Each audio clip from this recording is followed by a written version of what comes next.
মানে কোনোরকম নিঃসংশয়, কোনোরকম মনে সংশয় রাখতে নয়। সংশয় রাখলে হবে না। শাস্ত্রজ্ঞান আমরা যদি মনে সংশয় রাখি তাহলে আমাদের কিন্তু শাস্ত্রজ্ঞান হবে না, আমাদের ভক্তির উন্মেষ হবে না। ভক্তি যেমন একটা শিশুকে তার মা একটা আপেল দেখিয়ে বলছে এটা আপেল, একটা বাচ্চা কিন্তু জানে না ওটা আপেল। মা একটা মন্দিরে গেছে, একটা শিশু কিন্তু জানে না যে এই মন্দিরে যে গোপালের বিগ্রহ আছে কিংবা মা লক্ষ্মীর বিগ্রহ আছে তার নাম কিন্তু জানে না। মাই বলছে গোপাল গোপাল বলে প্রণাম করো, মা লক্ষ্মী দেখো মা লক্ষ্মী মা লক্ষ্মী বলে প্রণাম করো। শিশু একদম কি করছে, বিশ্বাস করে সেটাই করছে। আপেলকে আপেল বলছে, একটা শিশু অবস্থা, একটা শিশু জানতো না আপেল আপেল, কমলা লেবু, ভাত কাকে বলে জানতো না। শুধু জানতো নিজের খিদে হলে মুখটা আমি খুললাম একে খেতে পারবো, মুখ দিয়ে খাওয়া যায়, ওটাই চেতন, ওটাই হলো চেতন, চৈতন্য আমাদের মধ্যে যে আছে। যত বড় হবে মাই শেখাচ্ছে, মা তাকে বস্তুর সাথে ব্যক্তির সাথে সবকিছুর সাথে মাই পরিচয় করায়। ঠিক সেই রকম শাস্ত্র হলো মা, গীতা হলো মা। শ্রীকৃষ্ণ কি বলেছেন, গীতা মে হৃদয়ং পার্থ, তার মানে গীতা আমার হৃদয়। মায়ের হৃদয়ে দিয়েই তো আমরা শিক্ষা গ্রহণ করি, মায়ের হৃদয়ের থেকেই জ্ঞানের সমস্ত কিছু উৎসারিত হয়। সমস্ত জ্ঞান শিশুর হৃদয়ে কিন্তু কি হয়, ট্রান্সফর্ম হয়। সেই জন্য স্বামীজিও বলেছিলেন মেয়েদেরকে শিক্ষিত করতে। উনি কি বলেছিলেন, মেয়েদের সমস্যা মেয়েরা নিজেরা মেটাক, কিন্তু তাদের শিক্ষা দাও, এমন শিক্ষা দাও যাতে তারা নিজেদের সমস্যা নিজেরা মেটাতে পারবে। স্বামীজির এই উক্তিটা কত সুন্দর, কারণ স্বামীজি জানতেন একটা মাই তার সন্তানকে প্রাথমিক শিক্ষা, কিন্তু প্রাথমিক গুরু হলো মা। সেই জন্য সেই কথাটা বলেছিলেন। এবং আমরা গীতাতেও পাবো শ্রদ্ধাবান লবতে জ্ঞানম। সেই জন্য শ্রীকৃষ্ণের যে কথাটা বলছে অসংশয় হয়ে, এক একটা শব্দর না মানেগুলো চিন্তা করবেন, নিদিধ্যাসন করবেন। কেন অসংশয় হয়ে বলতে বলেছে, কারণ শ্রীকৃষ্ণ হলেন পূর্ণব্রহ্ম নারায়ণ, তিনি এই জগৎকে ধারণ করে এসছেন। পরে পড়বে, আসবে পঞ্চদশ অধ্যায়, তিনি এই জগৎকে আমি ধারণ করে আছি। তো তিনি যা বলছেন সেটাকে সত্য মেনে আমাদের এগোতে হবে, তবেই কি আমরা আধ্যাত্মিক জীবনে অগ্রসর হতে পারি। যেমন আমাদের গুরুদেবের থেকে দীক্ষা হয়, গুরুদেব আমাদেরকে যে মন্ত্রটা দেয় আমরা সেই মন্ত্রটাকে জপ করি, যতই কাজকর্ম থাক যতই থাক মন্ত্রটা আমরা জপ করো, গুরুর দেয়া মন্ত্র। এবং আমরা দেখিও যে আমাদের অভাব অনটন কিংবা কোনো ঝড় ঝঞ্ঝা যদি আসে, ওই ইষ্টমন্ত্র আমাদের মনে শক্তি দেয়। তার মানে ইষ্টমন্ত্র কিন্তু স্বয়ং ইষ্টদেব, গুরু স্বয়ং ইষ্টদেবকে মন্ত্রের মাধ্যমে আমাদেরকে দিয়ে দিচ্ছেন। ওই মন্ত্র জপ করা মানেই আমরা ইষ্টদেবকে জপ করছি, ইষ্টদেবের ধ্যান করছি। ইষ্টদেব যার যায় যে ইষ্টদেব আমরা জানি তিনিই পূর্ণ ব্রহ্ম নারায়ণ, যার জয় ইষ্টদেব বা দেবী তাকেই আমরা জানি জগৎ সংসারের কর্তা, এটা আমরা জানি। যত মত তত বধ ঠাকুর বলেছেন। সেইটা আমরা বিশ্বাস সহকারে জপ করতে করতেই কিন্তু আমাদের মনের নানান রকম মলিনতা কেটে যায়, আমরা মনে জোর পাই আমাদের বিপদের। সেটা তাবিজের মতো, ওই যে সব তাবিজ দেয় না, গুরু মন্ত্রই হলো সবচেয়ে বড় তাবিজ, এর চেয়ে বড় আর তাবিজ নেই। এবং যাদের দীক্ষা হয়নি তাদেরও কোনো অসুবিধা নেই, কারণ আমাদের শাস্ত্রে কিছু মন্ত্র আছে যেটা আমরা এমনিও জপ করতে পারি, যেমন ওম নমো ভগবতে বাসুদেবায়, ওম নমঃ শিবায়, এগুলো আমরা জপ করতে পারি। ওম শ্রীং শ্রীয়ে নমঃ, এগুলো আমরা কিন্তু জপ করতে পারি। তারপরে কি হয়, এই জপ করতে করতেই কি হবে, তার আশীর্বাদে আমরা গুরু লাভও করবো, করে যাবো তিনি আমাদেরকে নিজে গুরু রূপে এসে উপস্থিত হবেন আমাদের সামনে।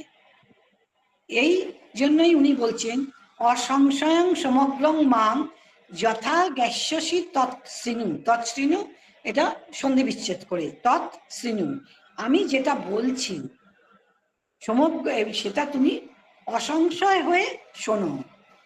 এই যে সমগ্রং মাং, সমগ্রং মানে এই বিভূতি বল ঐশ্বর্য সমেত আমাকে, মানে এটা এই জ্ঞানবিজ্ঞান যোগ, এই জন্য জ্ঞানবিজ্ঞান যোগ বলেছে, এটা হলো খুব ইম্পর্টেন্ট।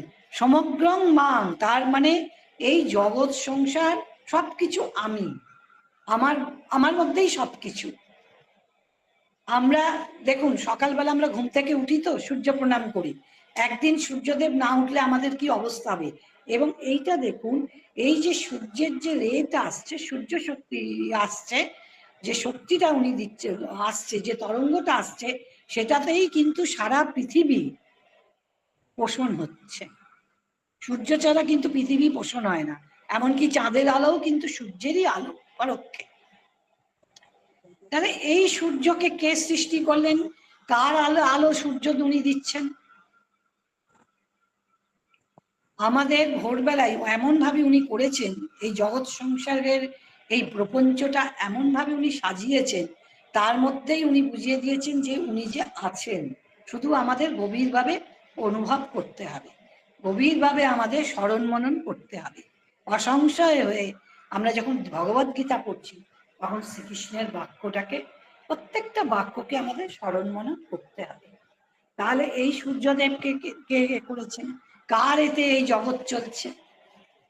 ঠিক দেখুন কিরকম, ঠিক সময় উঠছে, ঠিক সময় অস্ত যাচ্ছে।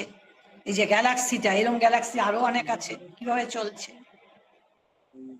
এই থিওরিগুলো কি কোথা থেকে আসছে, যার জন্য স্বয়ং আইজ্যাক নিউটনও বলেছেন যে আমি কি করছি, অত আবিষ্কার করার পরে সবকিছু এ করার পর কি বললেন, আমি সমুদ্রের কিনারে কয়েকটা নুড়ি কুড়িয়েছি বালুকার মধ্যে থেকে।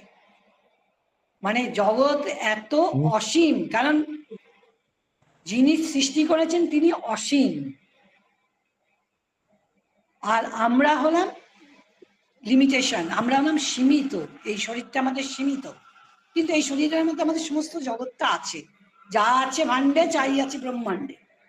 কিন্তু এত সেই অসীমতার যিনি, যারা প্রত্যেকটা বড় বড় বৈজ্ঞানিকদের আপনি দেখবেন, তাদের যখন বই, তারা বই যেগুলোর উপর লিখেছেন, প্রত্যেক বড় বৈজ্ঞানিক কিন্তু বড় ফিলোসফার হয়, বড় দার্শনিক হয়। তারা কিন্তু প্রত্যেকেই ঈশ্বরের শক্তির কাছে কিন্তু মাথা নত করেছেন, বলেছেন আমি কিছুই করিনি, কিছুটা পার্ট আমি আবিষ্কার করলাম, পুরো পার্ট এখনো আমার কাছে অজ্ঞাত। আইনস্টাইন বলুন, সবাই এই কথা বলেছে, বড় বড় বড় বৈজ্ঞানিকরা, আমরা কিছুটা পার্ট করেছি।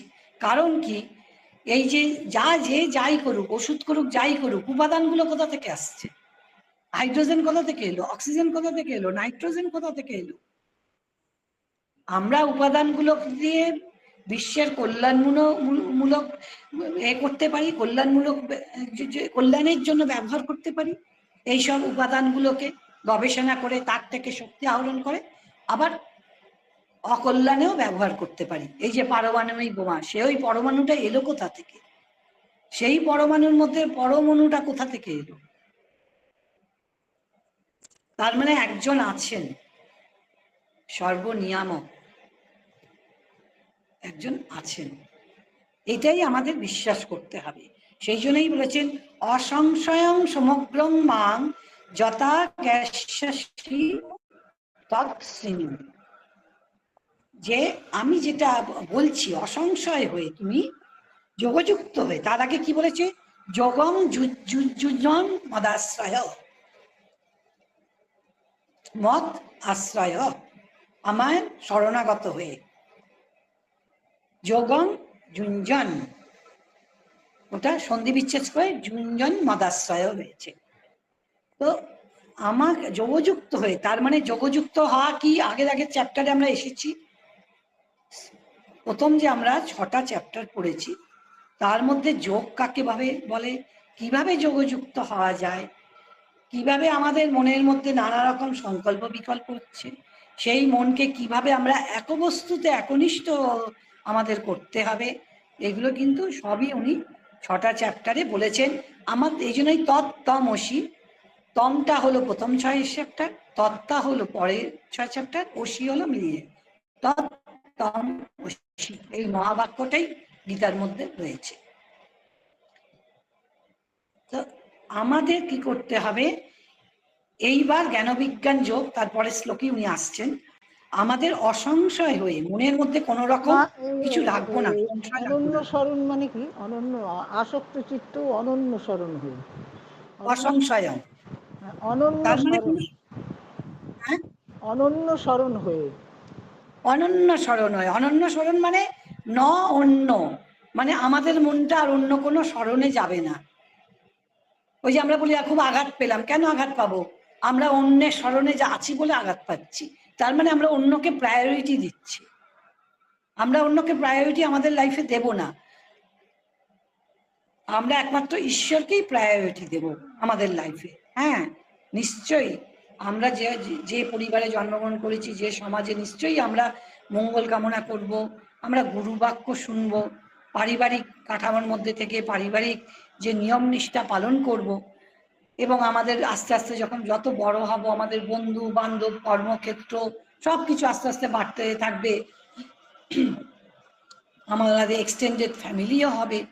কিন্তু অনন্য স্মরণ মানে একেবারে তারা ছাড়া আমার চলবে না, মনটা একদম তাদের এতে আমরা দিয়ে দেবো না, তাদের স্মরণে দিয়ে দেবো না। মন আমার, সেই মনটাকে আমাদের ঈশ্বরের পায়ে থাকবে।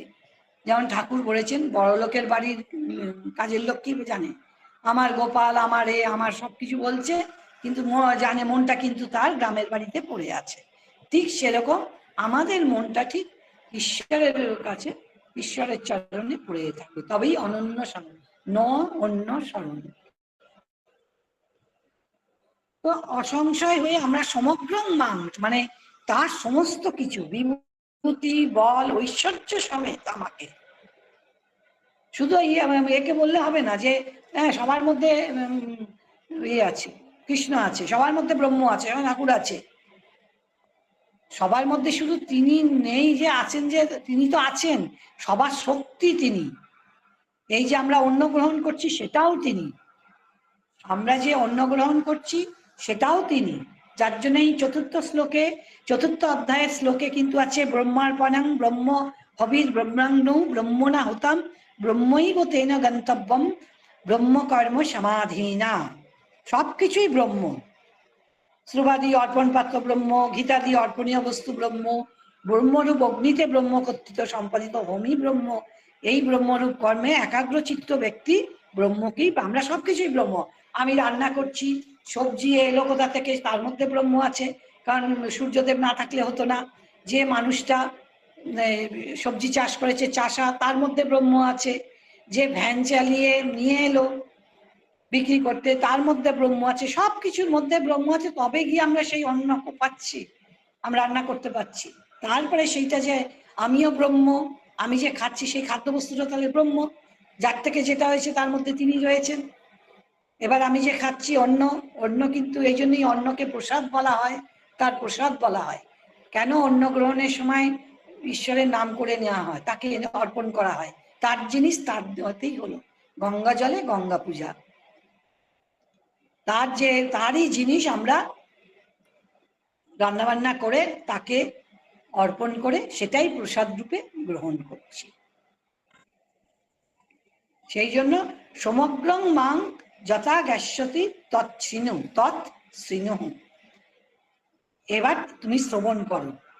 জ্ঞানং তেহং, তে হং, আসলে তে অহং এটা সন্ধি বিচ্ছেদ করে তেহং হয়েছে, এই হটা কিন্তু লুপ্ত হ, সেই জন্য সাধারণত পড়ার সময় তে হং, তেটা যখনই লুপ্ত এরকম অটা হয় এরকম আকারে লেখা থাকবে, তখন পূর্ব অক্ষরটা একটু টেনে পড়তে হয়, জ্ঞানং তে হং এরকম করে পড়তে হয়।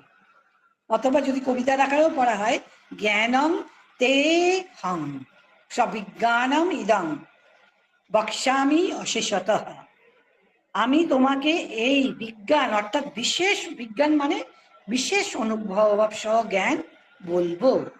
যজ জ্ঞাত্বা, এটা আমি বলেছি পূর্বরূপ সন্ধি, আপনারা সন্ধি দেখে যদি দেখেন অনলাইনে দেখতে পারবেন। ইয়ৎ জ্ঞাত্বা, ইয়ৎটা যজ জ্ঞাত্বা নেয় ভুয়ন্যজ, ভুয় অন্যজ, এটা হলো অন্যত, ওটা পূর্বরূপ সন্ধি হচ্ছে জ্ঞাতব্যম অবিশ্বাস্যতে, জ্ঞাতব্যম অবশিষ্যতে, মানে তাহলে কোনো অবশিষ্ট থাকবে না।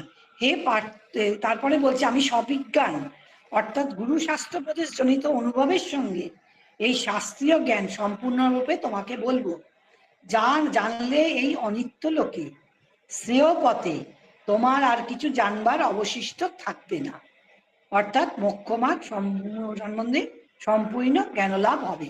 তার কারণ এবার উনি নিজের সবকিছু বলছেন, নিজেকে ব্যক্ত করছেন, করুণাময় ভগবান এবার নিজেকে, আমাদের পক্ষে তো সম্ভব না তার লীলা ধরা, তাকে পরিমাপ করা, তিনি নাম আমাদের মুখে ধরা দিলে আমরা তাকে ধরবো কি করে। আচ্ছা, লিপিকা বলছে আমি জয়েন করতে পারছি না, তোমরা কেউ একটু সৌরভকে ফোন করে বলো লিপিকাকে জয়েন করাতে। সবাই একটু তাড়াতাড়ি জয়েন করবে, 8টা 8:30।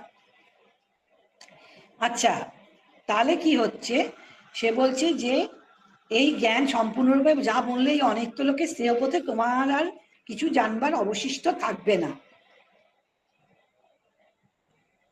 তার মানে এতক্ষণ জ্ঞান উনি যে জ্ঞানটা দিয়েছিলেন তম, আমাদেরকে নিয়ে দিয়েছিলেন, এবার উনি তৎ, খুব ইম্পর্টেন্ট চ্যাপ্টার এখন, সপ্তম অধ্যায় থেকে খুব ইম্পর্টেন্ট, কারণ এটা তম, শ্রীকৃষ্ণ তার সমস্ত কিছু আমাদের কাছে তুলে ধরবেন ধীরে ধীরে, প্রত্যেকটা শ্লোক কিন্তু খুব পড়তে হবে। সেই জন্যই তার পেছনেই উনি প্রথমেই বলেছেন অসংশয়ং সমগ্রং মাং যথা জ্ঞাস্যসি তৎসিনু, অসংশয় হয়ে আমার বিভূতি বল ঐশ্বর্য সমেত আমাকে তুমি জানবে। এবার আস্তে আস্তে আমরা তাকে জানবো। এতক্ষণ তো আমাদের মন কি, আমরা নিষ্কাম কর্মযোগ আমাদের করতে হবে, আমাদের মনের মধ্যে নানা রকম সংকল্প হচ্ছে, সেই সংকল্পের দ্বারা আমরা বন্ধনে আবদ্ধ হয়ে যাচ্ছি। সেই জন্য আমাদেরকে নিষ্কাম কর্মযোগ করতে হবে, আমাদের কাম ক্রোধ লোভ কন্ট্রোল করতে হবে। এইগুলো তো আমাদের নিয়ে বলেছে, তম তম নিয়ে বলেছে। এবার আমরা তৎ, তার কথা জানতে পারবো। আমাদের জন্য 6টা অধ্যায় যেভাবে বলেছেন আমাদেরকে, মানে পুরোপুরি আমাদেরকে যেভাবে বলেছেন, মানে কিভাবে আমরা চলবো, কিভাবে ধ্যান করব, ধ্যানযোগে কিভাবে ধ্যাননিষ্ঠা লাভ করা যাবে, একাগ্রচিত্ত হয়ে সব কিছু কিন্তু উনি বলেছেন, সেইটা আমাদেরকে করতে হবে। তারপরে কি আবার অ্যাসুরেন্স দিয়েছেন, অর্জুন এত সুন্দর প্রশ্ন করেছেন, সেটার আবার অ্যাসুরেন্স উনি কি দিয়েছেন যে না, অর্জুন প্রশ্ন করছে তাহলে কি হবে, কেউ যদি কোনো কারণে এই আধ্যাত্মিক পথে চলছে, এই যোগ অনুশীলন করছে, তারপরে কোনো কারণে যদি সেটার বিঘ্ন ঘটে তাহলে কি তার হবে, সেটাও আমরা পেয়েছি। উনি বলেছেন না, আমার ভক্তের কোনো বিনাশ নেই, কতখানি অ্যাসুরেন্স দিয়েছেন। 6ষ্ঠ অধ্যায়ে আমরা এটা পেয়ে এসেছি। আবার কি বলেছেন, এটা হলো 4র্থ অধ্যায় 36 নম্বর শ্লোকে বলবে অপি চেদসি পাপেভ্য সর্পেভ্য পাপ কৃত্তামহা সর্বং জ্ঞান প্লবেনৈব বীজিনং সন্তরিষ্যসি। যদি তুমি সকল পাপী হতেও অতি পাপকারী হও, তবুও তুমি এই জ্ঞানরূপ ভেলায় চড়ে অনায়াসে পাপ সমুদ্র অতিক্রম করতে পারবে। যেমন অগ্নি কাষ্ঠরা রাশিকে ভস্মীভূত করে, কি সুন্দর। নহি 4র্থ অধ্যায়ে 37-38 শ্লোকগুলো পড়বেন। নহি জ্ঞানেন সদৃশ্যং পবিত্রম ইয় বিদ্যতে ত স্বয়ং যোগ সংসিদ্ধ কালেন আত্মনি বিন্দতি। সেই কি বলছেন, যে প্রদীপ্ত অগ্নি যেমন কাষ্ঠরশ্মি ভস্মীভূত হয়, তেমনি আত্মজ্ঞান রূপ অগ্নি কি করবে, প্রারব্ধ কর্ম ছাড়া আমাদের সব কর্মকে ভস্মীভূত করে, সঞ্চিত ও ক্রিয়মান সমস্ত একে ভস্মীভূত করে দেয়। সেটা আমরা দেখেছি আমাদের পৌরাণিক কাহিনীতে, যে দস্যু রত্নাকর শুধু রাম রাম জপে বাল্মীকি মুনিতে মুনি হলেন। উনি একনিষ্ঠভাবে জপেছেন। তিনি তার আগে যে ডাকাতি করেছেন, সবকিছু যে পাপ করেছেন, সেই রাম নাম জপ করে তার ক্ষয় হয়ে গেছে। তা ক্ষয় হয়ে গেছে মানে তিনি যে পাপ করেছেন তাকে রাম নাম জপ করতে হয়েছে, ওই অনেকেই এইটার আবার অন্যরকম মানে করে যে বাল্মীকি মুনি রাম নাম জপ করে তো, বা এই দস্যু রত্নাকর বাল্মীকি মুনি আছে, দস্যু রত্নাকর টু বাল্মীকি মুনি যে জার্নিটা, সেটা হলো তপস্যার জার্নি, অধ্যবসায়ের জার্নি, ধৈর্যের জার্নি। তবে তিনি বাল্মীকি মুনিতে পরিণত হয়েছে। বাল্মীকি নাম হলো কেন? যে উইয়ের দিবি হয়ে গেছিল, রাম রাম জপতে জপতে তার মধ্যে মনের মধ্যে কোনো কামনা বাসনা ছিল না, মন একদম শুদ্ধ সত্যে পরিণত হয়েছিল, এবং তার কি হয়েছে, পরিপার্শ্ব প্রপঞ্চ সম্পর্কে কোনো জ্ঞানও ছিল না, যার চারদিকে উইয়ের দিবি হয়ে গেছিল। কিন্তু ঈশ্বরের তো লীলা যে তাকে বাল্মীকি মুনি করবেন। ঈশ্বর তো লীলা, ঈশ্বরের এই জগৎটা তো লীলা, যার জন্যই উনি বলেছেন অসংশয়ং সমগ্রং মাং যদা গ্যাস্যসি তৎসিনু, বিভূতি বল ঐশ্বর্য, তার বল যে তিনি একজন দেখিয়ে দেবেন একজন ডাকাত কিভাবে একজন মুনি হয়, আমাদের সামনে উদাহরণ রাখবেন। কত করুণাময় ঈশ্বর, কত করুণাময় ভগবান, এভাবে উদাহরণ রেখে দিয়েছেন আমাদের সামনে। ওই জন্য কেউ কোনো অন্যায় করলে তাকে কোনো রকম তাকে কিছু করা উচিত নয়, মানে তার প্রতি বেশি ক্রোধ করা উচিত নয়, একটু ক্রোধ করা উচিত যাতে তার শিক্ষা হয়, ফোঁস করা উচিত, কিন্তু বেশি নয়, তার জন্য প্রার্থনা করা উচিত। কারণ সে অন্যায়টাও যে করছে সেটা অজ্ঞানতার বসে, আমাদের যে একটা অজ্ঞানতার আবরণ আছে আমাদের মনে, সেই অজ্ঞানতার আবরণ, সেই অজ্ঞানতার আবরণটা কি? কাম, ক্রোধ, লোভ, হিংসা, যশ মান, আমার যশ হবে, আমার মান হবে, এই সব আবরণের জন্যই করছে, ক্ষমতা প্রতিপত্তি করছে। সেই জন্য সেই অজ্ঞান আবরণটা কেটে গেলেই সে আবার তার দেবচরিত্র ফিরে পাবে, তার মধ্যে দেবত্বের বিকাশ হবে। সেই জন্য আমাদের ভগবানের সবসময়, ভগবানের প্রতি আমাদের ভক্তি তো নিশ্চয়ই থাকতে হবে, কৃতজ্ঞ হওয়া উচিত যে ভগবান তুমি কি সুন্দর লীলা রচনা করে গেছো, আমাদের এই অধ্যাত্ম পথে আমরা যাতে অগ্রসর হতে পারি, আমরা যাতে আমাদের মনের বিকারগুলোকে আমরা জয় করতে পারি, সেই জন্য কি সুন্দর লীলা রচনা করে কি সুন্দর সুন্দর উপদেশ দিয়ে গেছো তুমি আমাদেরকে।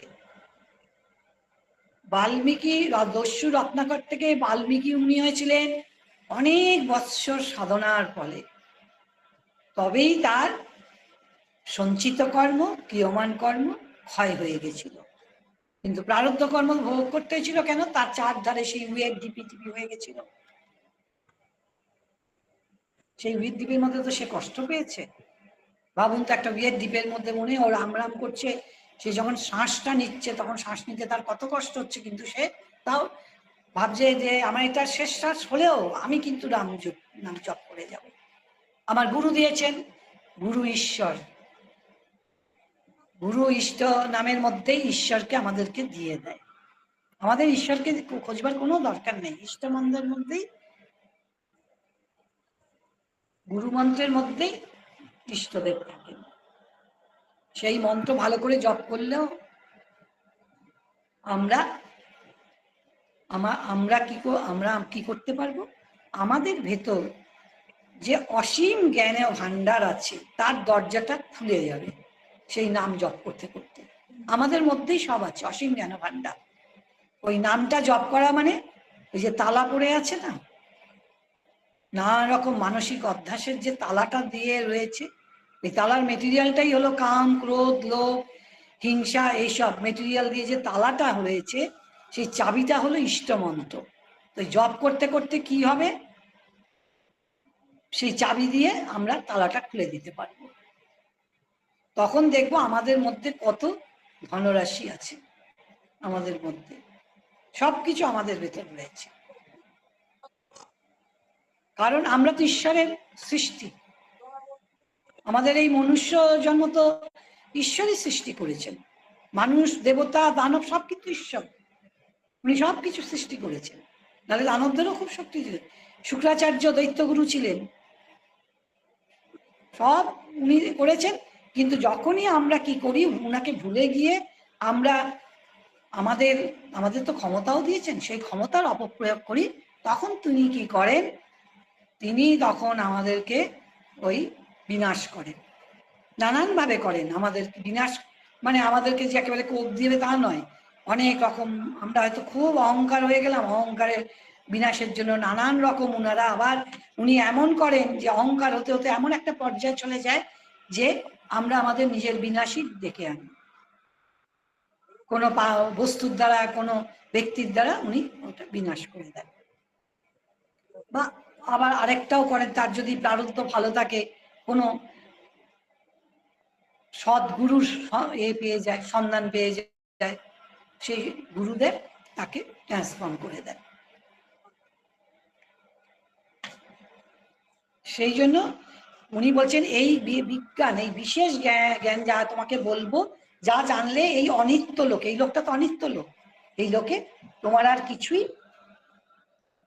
জানবার অবশিষ্ট থাকবে না। তার মানে এতক্ষণ জ্ঞান দিয়ে জ্ঞানযোগ ছিল, কর্মযোগ ছিল, ধ্যানযোগ ছিল, এবার জ্ঞান বিজ্ঞান যোগ।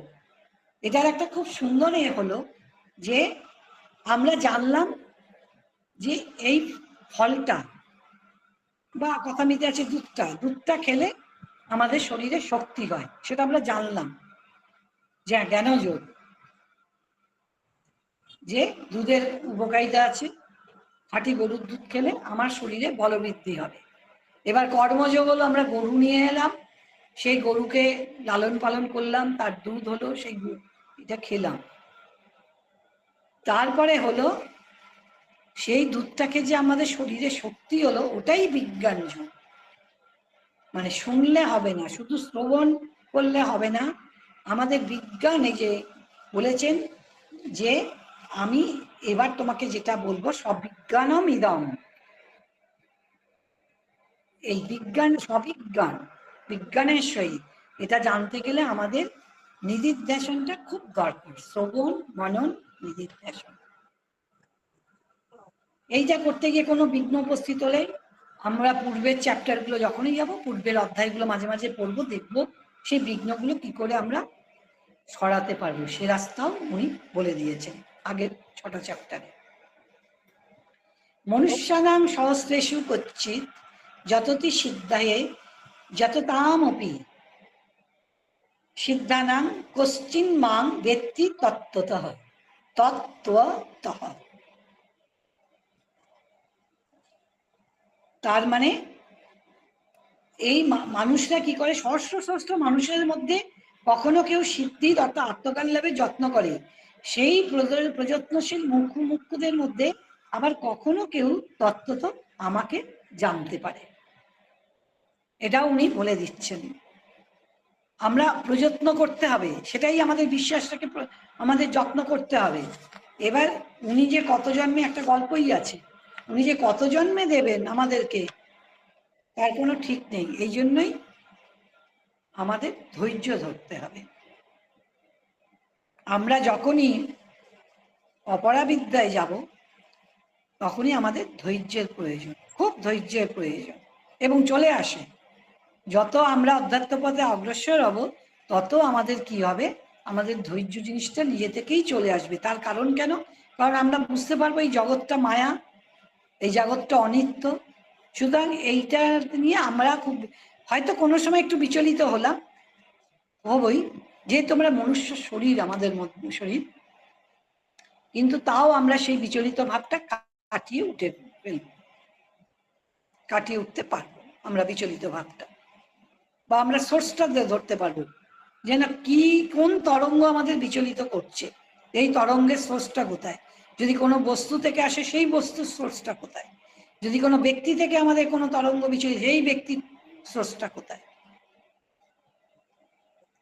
কারণ কোনো সব সময় জানবেন আমাদের যে পার্সোনালিটি আছে, আমাদের যে মন আছে, সেগুলো সব আমাদের পূর্বজন্মের কর্ম যে আমরা করেছি, সেই কর্ম যে আমরা করি, পূর্বজন্মের কর্ম, এগুলো তো আমি আগে বলেছি, মনের মধ্যে আমরা চিন্তা করি, সেই চিন্তাটা কর্মের রূপে প্রকাশ পায়।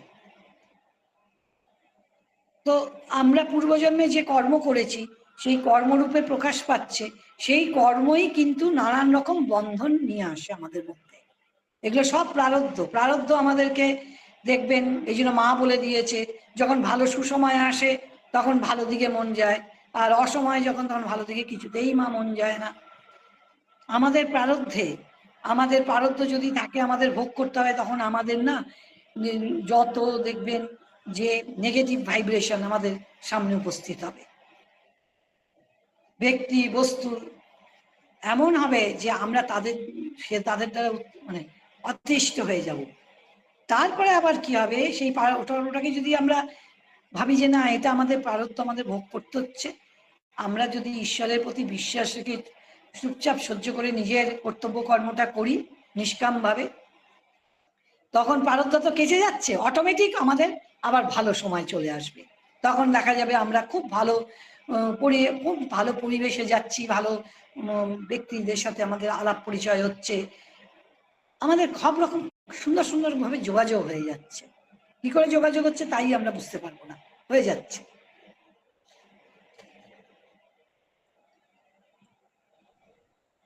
মা মা বলছিলাম হ্যাঁ ওই তত্ত্বমসি, ওটা যদি একটু হ্যাঁ বলেন আর বলছি। কি।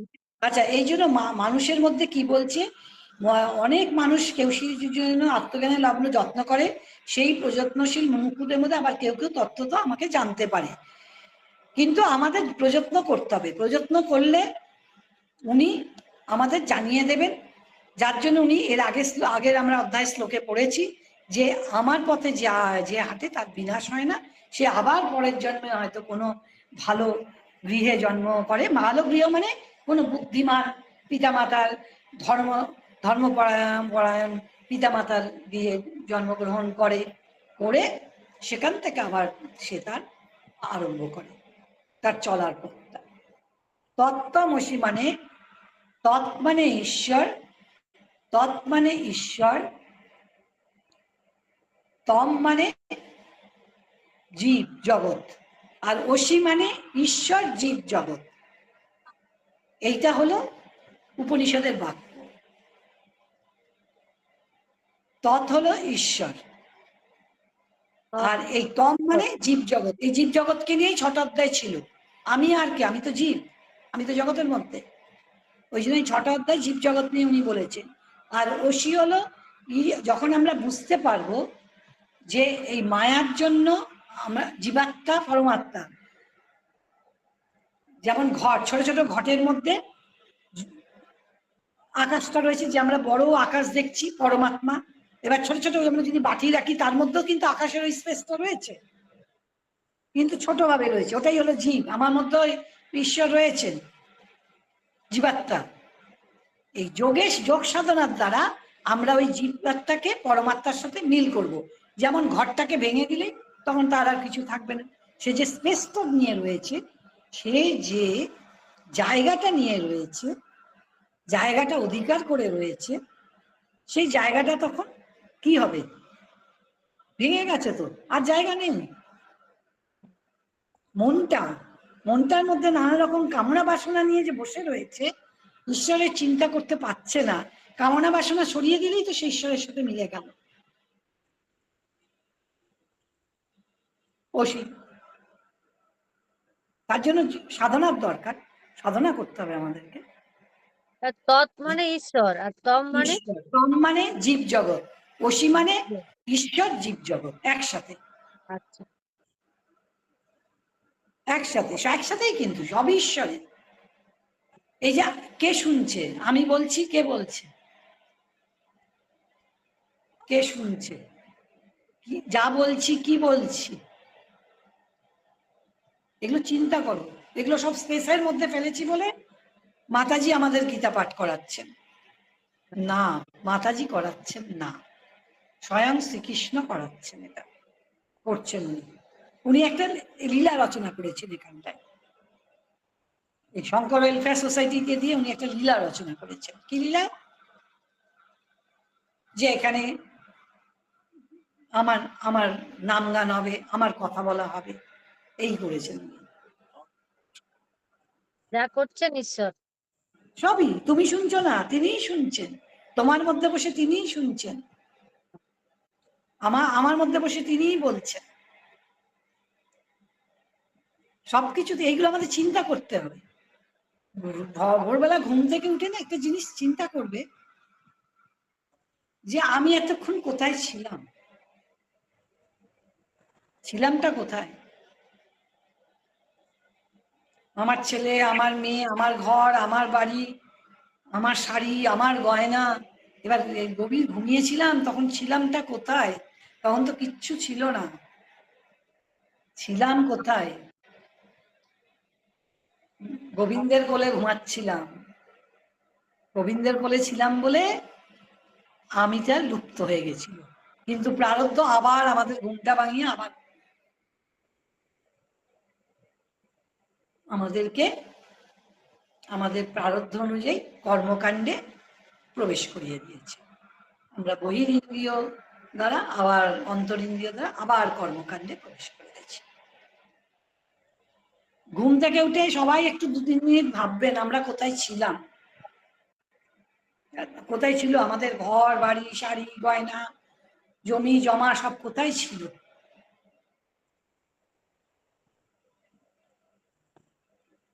হ্যাঁ, এগুলো চিন্তা করতে হবে।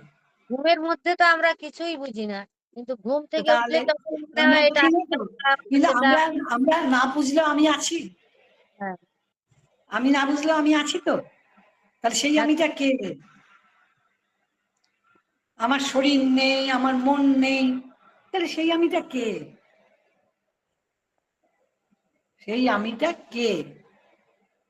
কিন্তু একটা চৈতন্য রেখে দিয়েছেন, যে আমি উঠে বুঝতে পারছি খুব গভীর ঘুমিয়েছিলাম। হুম,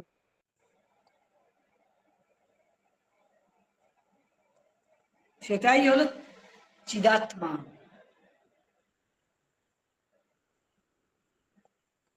আমাদের কি হচ্ছে, আমাদের তো মানে রজ্জুতে সর্পভ্রমের মতো আমাদের অবস্থা। আমরা এই বিশ্ব, ঈশ্বরকে এই বিশ্ব ব্রহ্মাণ্ডের মধ্যে গুলিয়ে ফেলেছি।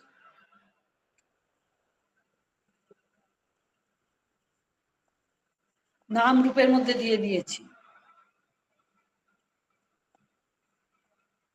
কিন্তু যখনই আমাদের মনে, ওই যে বলেছে যে সহস্র সহস্র মানুষের মধ্যে কখনো কেউ সিদ্ধির জন্য, আত্মজ্ঞানের জন্য লাভ যত্ন করে, যখন আমাদের মনে আস্তে আস্তে এগুলো হবে, সেটাও তার গ্রেস, তার কৃপা, তখন আমাদের মনের মধ্যে হবে আমি কে, এই এটা আসবে। আমি কে আসার সবচেয়ে ভালো এ হলো আমি যে ঘুমিয়েছিলাম তখন আমি কে ছিলাম, তখন আমি কোথায় ছিলাম, আমি ছিলামটা কোথায়?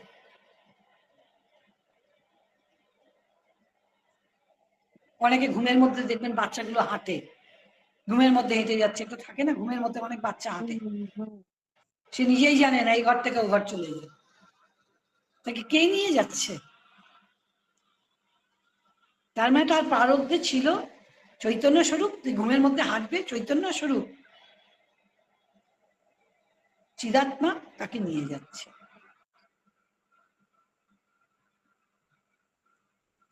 ওটাই চিদাত্মা।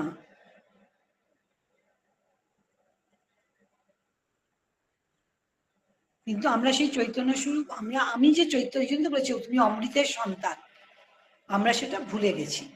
আমরা এই নাম রূপের মধ্যে নিজেকে মিলিয়ে দিয়েছি। নাম রূপ, ঘর বাড়ি, শাড়ি গয়না, সন্তান, সবার মধ্যে এমন ভাবে আমরা হয়ে গেছি শস্যের মতন। শস্যটা একটু অল্প শস্য, 1 চামচ শস্যকে ওপর থেকে ফেলবেন দেখবেন ছড়িয়ে যায়, ঠিক সেরকম সেই শস্যের দানা, 1 চামচ শস্যের দানা কুড়াতে কত কষ্ট হবে একটা একটা করে কুড়াতে। আমাদের মনটা ওরকম শস্যের মতন ছড়িয়ে গেছে। সেই মনটাকে ধীরে ধীরে সাধনার দ্বারা আমাদেরকে সেই যে অনন্য স্মরণ, অনন্য চিত্ত হতে হবে আমাদেরকে সাধনার দ্বারা। তার জন্য নাম জপ করতে হবে। দেখবেন জপ করতে করতে কিন্তু সবারই একটা অবস্থায় খুব ভালো লাগে, এক মনে, তখন কোনো কিছু চিন্তা থাকে না। 5 সেকেন্ডের জন্য হলেও ঈশ্বর এই জিনিসটা আমাদের মধ্যে দিয়ে দেয়। 5 সেকেন্ডের জন্য হলেও কিন্তু এই যারা নাম জপ করছে, যে মানে পুজোর কাজ করছে, করতে করতে মনটা বলবে না আজকে এত ভালো লাগলো, কোথায় চলে গেল, মন্দিরে গেছি কি ভালো লাগছে, কোথায় যেন চলে গেছিলাম। উনি ব্রহ্মানন্দের স্বাদটা একটু আমাদের মধ্যে দিয়ে দেন, কারণ আমরা তো নিজেই ব্রহ্ম। সেটা বুঝবার জন্য আমাদের মধ্যে যেন আমি কে এটা জানতে পারি, ওর যার জন্য উনি একটু স্বাদটা দিয়ে দেন, দিতেই হবে উনাকে। কবিগুরু বলেছেন না, তাই তোমার আনন্দ আমার পর, তুমি তাই এসেছো ভবে, আমায় নইলে ত্রিভুবনেশ্বর, তোমার এ প্রেম হতো যে মিছে। এই যে ঈশ্বর প্রেমময়, আমাদের মধ্যে প্রেম, সেই ঐশ্বরিক প্রেম আমাদের মধ্যে আছে। এবং আমাদের সেই ঐশ্বরিক প্রেমটা যত বিকশিত হবে, আমরা যত সকলের মধ্যে, ওই একটা আছে যো মাং পশ্যতি সর্বত্র, আমরা যত তাকে সবার মধ্যে দেখব, আমাদের সেই ঐশ্বরিক প্রেমটা বিকশিত হবে, তিনি খুব খুশি হবেন।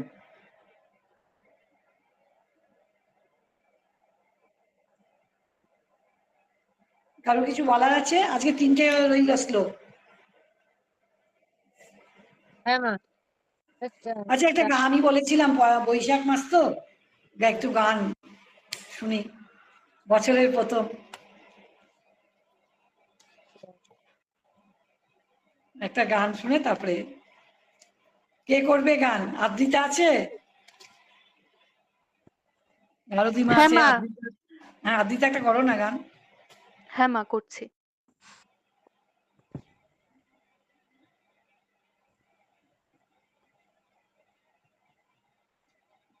প্রেম ভরে মনের গাহ রাম কৃষ্ণ নাম, শ্রীরাম কৃষ্ণ নাম, শ্রীরাম কৃষ্ণ নাম।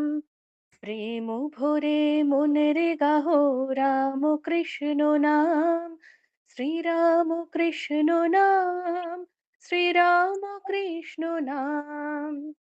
অন্তরে যতনে রাখো মনের গাহ নাম, অন্তরে যতনে রাখো মনের গাহ নাম। দীন কাঙালের ধাম রাম কৃষ্ণ নাম, শ্রীরাম কৃষ্ণ নাম, শ্রীরাম কৃষ্ণ নাম।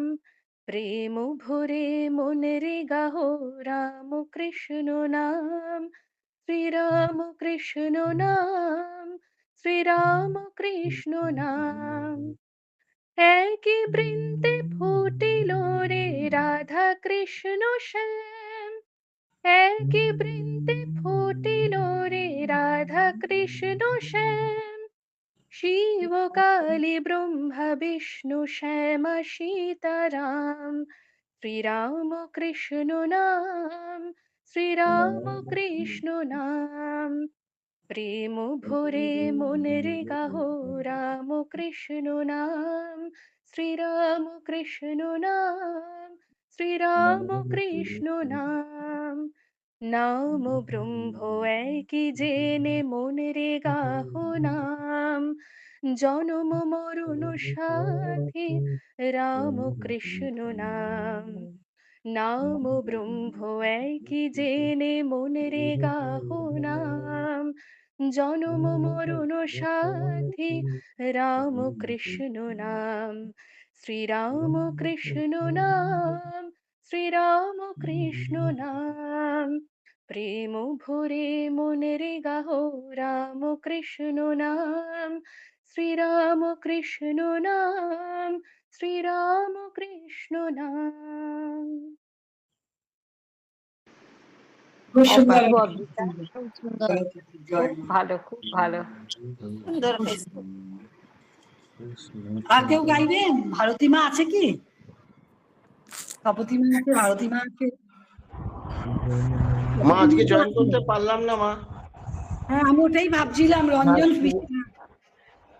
শুভ নববর্ষের প্রণাম নেবেন। আমি ছিলাম মা প্রণাম। ভারতীমা আছে, কেউ 9টার গাইবে? সময় এসেছি, অনেক চেষ্টা করলাম কিন্তু হলো না। মা আমি আচ্ছা, গাইবো, তুমি নির্মল করো। মা প্রণাম, প্রণাম হ্যাঁ নেবেন মা। হ্যাঁ, কেউ যদি আজকের গায় তো গানটা গান। খুব ভালো লাগলো। শুনে কেউ শুনে গাইবে? আমি হ্যাঁ গাইবো। হ্যাঁ হ্যাঁ, হ্যাঁ খুব হ্যাঁ, ভালো গাও। লাগলো। বৈশাখের প্রথম ক্লাস। আমি ঠিক ঠিক পারবো না, আমি তুই যা চেষ্টা পারো করবো। করো না দুলাই, কি ঠিক পারবো না। ঠাকুরের আছে। নাম করবে, মিষ্টি যেভাবেই খাও মিষ্টি। হ্যাঁ। তুমি নির্মল কর মঙ্গল করে, মলিন মর্ম মুছায়ে। তুমি নির্মল কর মঙ্গল করে, মলিন মর্ম মুছায়ে। তব পূর্ণ কিরণ দিয়ে যাক মোর মোহ কালিমা ঘুচায়ে। মলিন মর্ম মুছায়ে। তুমি নির্মল কর মঙ্গল করে, মলিন মর্ম মুছায়ে। লক্ষ শূন্য লক্ষ বাসনা ছুটিছে গভীর আঁধারে। লক্ষ শূন্য লক্ষ বাসনা ছুটিছে গভীর আঁধারে। জানি না কখন ডুবে যাবে কোন আকুল গরল পাথারে। জানি না কখন ডুবে যাবে কোন অকুল গরল পাথারে। প্রভু বিশ্ব বিপদ হন্তা, তুমি দাঁড়াও রুধিয়া পন্থা। প্রভু বিশ্ব বিপদ হন্তা, রুধিয়া পন্থা। তব চরণ তলে নিয়ে এসো মোর মত বাসনা ঘুচাই।